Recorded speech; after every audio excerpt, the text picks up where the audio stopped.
You ask Tiger to solve. This deals with linear equations with one unknown. The final result is b equals 1. Let's solve it step by step. Simplify the expression.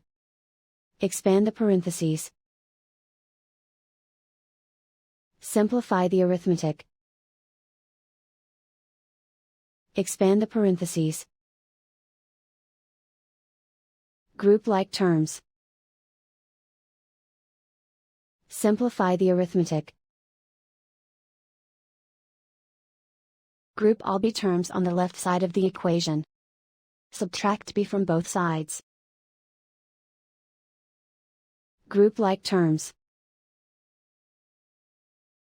Simplify the arithmetic. Group like terms.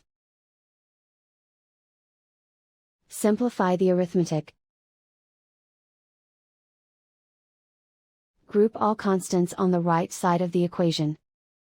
Add 7 to both sides. Simplify the arithmetic.